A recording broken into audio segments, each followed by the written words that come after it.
Nampaknya 5 wanita cantik dan brilian di belakang saya ini sedang bersekongkol untuk merumuskan pertanyaan-pertanyaan kepada saya. Dan saya agak merinding karena ini mungkin akan lebih sulit daripada menghadapi rapat kabinet.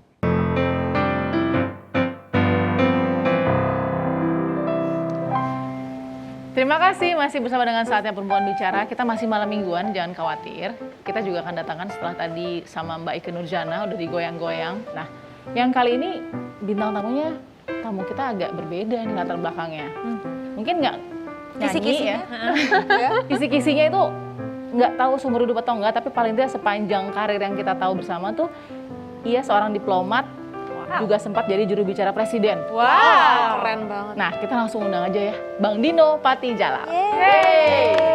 Hai, Bang Dino. Hai, Bang Dino. Apa kabar? Wah, baik. Terima kasih. Ini pakai baju warna pink mungkin untuk ini ya, biar bisa di Saatnya Perempuan Bicara gitu ya. Bisa Karena Februari Valentine's Day. Oh iya.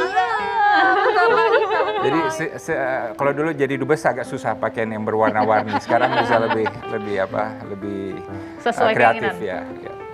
Oke, jadi Gimana, everybody okay? everybody, alhamdulillah. Bang Dino gimana kabarnya sekarang? Saya oke, jadi What happened?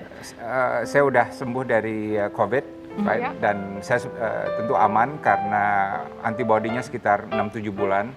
Jadi mungkin saya masih ada 2-3 bulan yang kebal, right? But memang benar harus semua orang hati-hati, jangan anggap remeh. Iya. Karena gini, ada satu cerita seorang yang benar-benar tinggal di rumah, ya orang tua, karena dia nggak mau kemana-mana, dia tetap dapat dan akhirnya meninggal. Saya nggak sebutkan namanya tentu, tapi dia dapatnya dari mana? Dari satpamnya. Satpamnya punya istri yang kena. Gitu.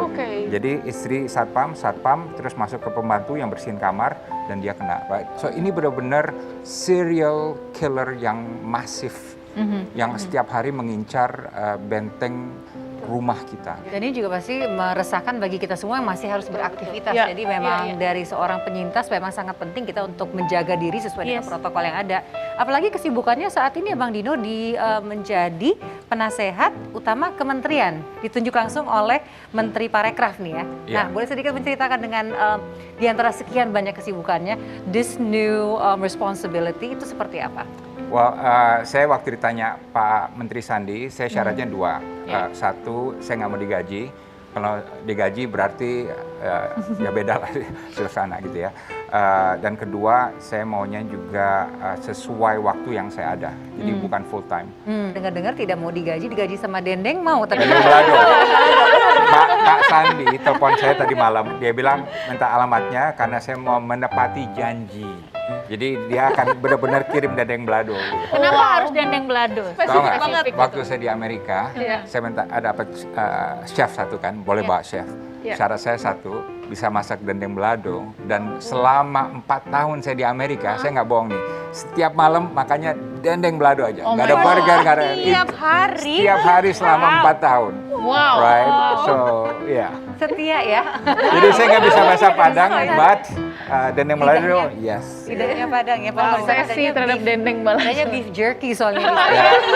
Mirip-mirip lah ya. Bang, tapi sebagai penasihat utama kementerian juga dengan berbagai network dan juga insight yang didapatkan, seperti apa sih kondisi pariwisata, ekonomi kreatif kita terutama di masa pandemi seperti ini? What insight you give?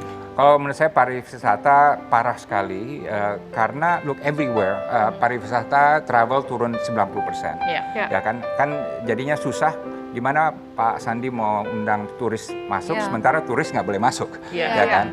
Nah, jadi the best strategy sekarang ini adalah satu infrastruktur, right? Jadi mumpung turisnya lagi belum datang, bangun nih Fasilitasnya. Terakhir saya ke Kawah Ijen, luar biasa. And you know the worst thing, pas mau naik itu semuanya ngantri di toilet ya sebelum naik gitu, jorok sekali. Ya kan, jorok sekali. Jadi paling enggak hal-hal yang basic itu bisa dibenahi, terutama toilet. We don't understand how important toilet sanitasi is untuk turis-turis asing. Bagi mereka itu nomor 1 tuh. Nah sekarang sebenarnya yang kita penasaran juga ini kan orang Indonesia kan sebenarnya sudah nggak sedikit loh yang kenal sama Bang Dino gitu. Walaupun Bang Dino lamanya di luar kan sebenarnya. Nah ini tapi kan sebenarnya memang lahirnya di keluarga diplomat ya. Nah itu ceritanya gimana sih Bang? Jadi memang udah dibentuk nih dari... Iya, saya udah di brainwash dari kecil untuk jadi diplomat. Jadi untungnya apa? Saya nggak ada masa yang gamang mau jadi apa gitu. Right? Tapi saya juga nggak pernah bermimpi jadi duta besar di Amerika Serikat. Wow. Tahu nggak gaji saya berapa? Pasti nggak percaya. Ayo. Gajinya. Gaji waktu baru mulai jadi diplomat. Biar Dendeng Balado. Ya, so Nadia gaji saya Rp60.000. Hah? Rp60.000 waktu baru masuk jadi pegawai negeri. See? Oh, pegawai negeri. Oh, Ya. pertama kali. Yes. Ya. So you are surprised like Itu tahun berapa? ini tahun 1987. 87. Itulah yang dibilang kalau nggak cinta sama Jokowi, mending nggak Exactly. dikerjain gitu. Exactly. Ya. Jadi berkarir sebagai pegawai negeri ini kelihatannya ada foto yang di-share. Oh ya, di itu ayah saya tuh. Instagram bersama ayah. Wow. Ini lagi di mana nih? Ini di Washington DC. Jadi waktu saya jadi duta besar, beliau datang, saya ngajak ngopi itu di Georgetown gitu. Bang Iya. Dino, kalau misalkan ngeliat foto ayah kayak gini tuh inget masa kecil Bang Dino tuh gimana sih? Apalagi kan ayah diploma juga kan, gitu pasti sering berpindah-pindah ke berbagai negara. Gimana Bang ceritanya? Kalau menurut saya itu suatu pengalaman yang luar biasa dan dampaknya itu saya memiliki satu skill yang menurut saya ingin semua generasi muda juga punya, yaitu apa? Cultural intelligence.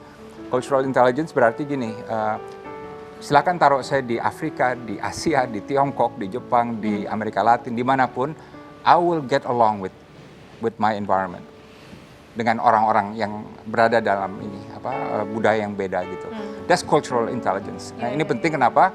Karena kalau kita bisa connect, peluang akan multiply, right? Dan kita bisa sukses dari sana gitu. Tapi yang menarik ini keplastisan Bang Dino ini, saya sampai hampir nggak percaya juga bahwa ternyata sebagai putra seorang diplomat yang harusnya pindah-pindah ke luar negeri gitu, hidupnya nyaman dengan fasilitas yang ada di KBRI, tapi kabarnya pernah cuci piring juga nih Bang, benar? Iya. Bener nggak sih menjaga tiket bioskop juga? Yes, Wow. iya. Apa aja profesinya waktu itu coba? Pelatih tenis, Tenis. tukang cuci piring, Jaga tiket bioskop ya, dan ya lain sebagainya. Oh, sebagai koki. Tapi saya dipecat, Olga, karena saya kebanyakan makan steaknya. Right. Jadi akhirnya dipecat ya. Kita rugi gitu lah. Enggak, Ya, Bang ya. Dino, gimana bisa sampai ke posisi-posisi ini? Apa yang dicari waktu itu? Untuk kebutuhan atau seperti apa? Dulu karena saya di Amerika tinggalnya dan ayah saya bilang kalau kamu mau beli baju ini, sepatu tenis segala macam itu kamu harus bayar sendiri, right?